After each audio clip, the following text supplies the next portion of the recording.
Oke, halo semua, selamat datang lagi. Hari ini kita bakal ngobrolin sesuatu yang ya kita semua hadapin tiap hari, duit. Tapi lebih spesifik lagi, kita bakal bedah psikologinya kenapa sih otak kita yang canggih ini sering banget bikin kita ngambil keputusan finansial yang jujur aja kadang nggak masuk akal sama sekali.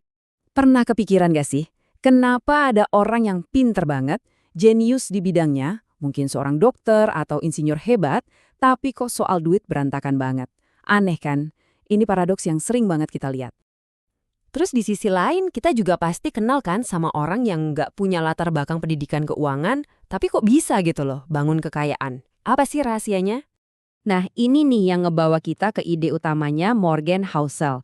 Kunci buat ngertiin uang itu ternyata bukan soal spreadsheet yang ribet atau gelar ekonomi. Kuncinya itu ada di kepala kita sendiri. Oke, yuk kita bedah bareng-bareng. Jadi dalam beberapa menit ke depan, kita bakal jalan-jalan nih. Mulai dari ngeliat apa sih arti uang sebenarnya dalam hidup kita, sampai kita intip sirkuit-sirkuit di dalam otak kita yang jadi biang keladi keputusan-keputusan itu. Oke, pertama-tama kita bongkar dulu satu asumsi dasar. Sebenarnya, uang itu buat apa sih? Menurut riset dari Harvard Business School ya, inilah gambaran yang muncul di kepala kebanyakan orang pas mikirin kekayaan. Kita langsung bayangin barang-barang mewah, liburan, makan enak, ya kan? Tapi ternyata disitulah letak kelirunya. Riset yang sama justru nemuin kalau nilai sejati uang itu bukan buat beli kemewahan. Nilai sejatinya itu buat beli kendali atas segala keribetan hidup. Nah, yang menarik banget dari sini tuh mekanismenya. Jadi, studi di hari ini nemuin kalau orang yang gajinya lebih tinggi, itu bukannya punya masalah lebih sedikit. Enggak, mobil mereka tetap aja bisa mogok, anak mereka tetap bisa sakit. Bedanya adalah, mereka ngerasain intensitas stres negatif yang lebih rendah dari masalah-masalah itu. Kenapa? Ya karena mereka punya kendali. Mereka bisa panggil montir tanpa pusing soal biaya, atau bawa anak ke dokter tanpa panik.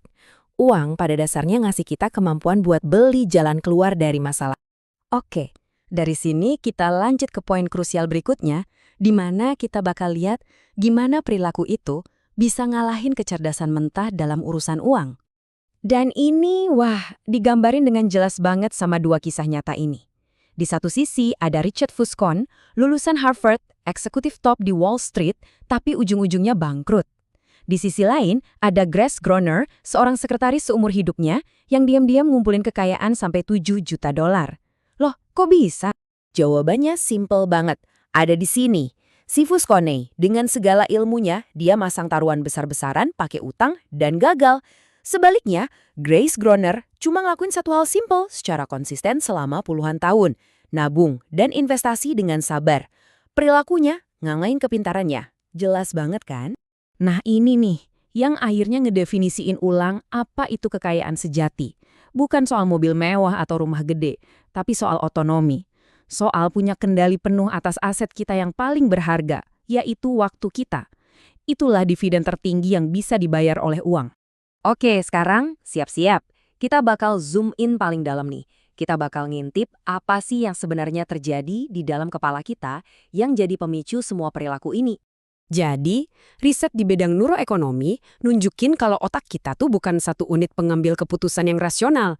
Justru sebaliknya, otak kita itu kayak medan perang dari beberapa sistem yang beda-beda dan masing-masing punya cara kerja sendiri-sendiri. Pertama, ada sistem instingtif. Ini bagian otak kita yang primitif, kerjanya cepat dan emosional banget. Sistem inilah yang ngatur firasat, rasa keadilan, sama respons lawan atau lari. Nah, dalam urusan duit, sistem ini yang bikin kita kena endowment effect. Tahu kan kenapa kita ngerasa barang yang udah jadi milik kita itu lebih berharga daripada barang yang sama persis tapi bukan punya kita? Berikutnya, ada sistem prosedural. Anggap aja ini sistem kebiasaan atau autopilot. Sistem ini efisien banget. Begitu dia ngenalin sebuah situasi, misalnya ngeliat logo kedai kopi favorit, dia langsung otomatis ngejalanin serangkaian tindakan yang udah terlatih. Ya masuk, terus beli kopi. Entah itu baik atau buruk, pokoknya jalan aja otomatis. Dan yang terakhir, inilah sang CEO di otak kita, sistem deliberatif. Sistem ini kerjanya lambat, penuh pertimbangan dan analitis. Dia yang ngebayangin berbagai kemungkinan di masa depan. Kalau uang ini gue tabung, bisa buat DP rumah nih. Dan akhirnya bikin pilihan berdasarkan tujuan jangka panjang. Oke, sekarang kita udah kenalan sama para pemain di dalam kepala kita. Yuk, sekarang kita zoom out lagi dan cari tahu gimana caranya kita bisa manfaatin pengetahuan ini buat bikin pilihan yang lebih cerdas. Pernah nggak sih ngerasa kejebak sama keputusan jelek? Misalnya nih, nonton film yang udah jelas-jelas jelek banget tapi tetap ditonton sampai habis cuma karena udah bayar tiketnya. Nah, fenomena ini namanya sunk cost fallacy. Ini tuh didorong sama sistem instingtif kita yang benci banget sama yang namanya rugi. Dan yang bikin kaget, ini bukan cuma kelemahan manusia loh. Eksperimen sama tikus, kayak yang kelihatan di sini, nemuin kalau mereka juga bakal nunggu lebih lama buat dapat hadiah kalau mereka udah investasi waktu nunggu lebih banyak. Meskipun sebenarnya itu nggak rasional sama sekali. Terus gimana dong caranya ngalahin dorongan primitif ini? Jawabannya, pakai strategi yang namanya pra-commitment. Idenya simple, kita pakai sistem deliberatif kita yang rasional buat bikin keputusan dari sekarang, buat ngiket tangan sistem instingtif kita nanti. Di eksperimen tikus itu, mereka belajar buat bikin keputusan lanjut atau enggak di sebuah zona penawaran sebelum hitungan mundur dan jebakan sunk cost dimulai.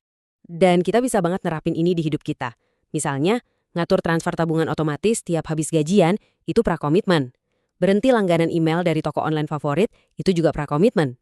Intinya, kita sengaja nyiptain lingkungan di mana si CEO pinter di otak kita yang bikin aturan, jadi karyawan impulsif kita nggak punya banyak kesempatan buat bikin kacau. Dan ini ngebawa kita balik lagi ke titik awal. Kebebasan dan kendali yang dibilang Morgan Housel sebagai bentuk kekayaan tertinggi itu, ya nggak datang gitu aja. Itu datang dari usaha kita secara sadar buat ngerancang kehidupan finansial kita, supaya keputusan jangka panjang yang bijak dari sistem deliberatif kita menang lawan godaan jangka pendek dari sistem instingtif kita. Jadi, saya mau tinggalin kalian dengan satu pertanyaan ini. Nanti, pas kalian hadapin pilihan finansial berikutnya, entah itu besar atau kecil, coba berhenti sejenak dan tanya ke diri sendiri, siapa nih yang lagi megang kendali sekarang? Apa sih dorongan insting, kebiasaan otomatis, atau si CEO yang mikir jauh ke depan? Pilihannya seperti biasa ada di tangan kalian. Makasih udah nyimak.